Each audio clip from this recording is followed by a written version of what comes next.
Rumah Sakit Muhammad Husin Palembang saat ini menambah lagi satu pasien dalam pengawasan yang berada di ruang borang RSMH yang menjadi lokasi isolasi penanggulangan virus corona.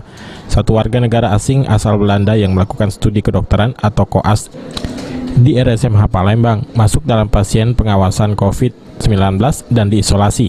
Hal ini terkait ia baru kedatangan orang tuanya dari Belanda yang ternyata positif virus corona. Juru bicara Satgas Penanggulangan COVID-19 Profesor Yuwono membenarkan seorang warga negara asing asal Belanda kini sedang berada dalam pengawasan Satgas Penanganan COVID-19 di Rumah Sakit Muhammad Husin. Mahasiswa kedokteran berinisial M tersebut diperiksa setelah sang ibu yang baru datang dari Belanda dinyatakan positif terkena virus corona. Namun Profesor Yuwono belum dapat memastikan apakah pasien ini positif terpapar corona mengingat hasil laboratorium dari Litbangkes belum ia dapat. Orang tuanya juga adalah warga negara Belanda untuk itu kan, di sana dinyatakan positif. Itu tadi mungkin di sana screening kan masih positif ya, saya ingatkan ya, positif maksudnya itu positif infeksi tapi bukan penyakit infeksi.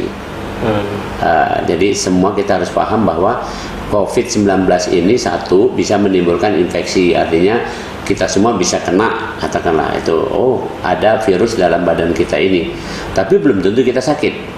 Kalau dari semua catatan sekarang ya hanya 3% dia menimbulkan sakit. Jadi tentunya dalam pengawasan atau seperti apa? Dalam pengawasan ini. Tapi ini kan sekarang baru kita koordinasikan apakah akan diambil sampel untuk dikirim ke Jakarta dan sebagainya untuk itu. Atau kita konfirmasi di sini. Selama ini di Husin sendiri sudah bisa melakukan pemeriksaan awal, tapi butuh konfirmasi dengan Litbangkes Jakarta. Posisinya anak ini nggak dirawat ya Pak? Nggak diisolasi ya?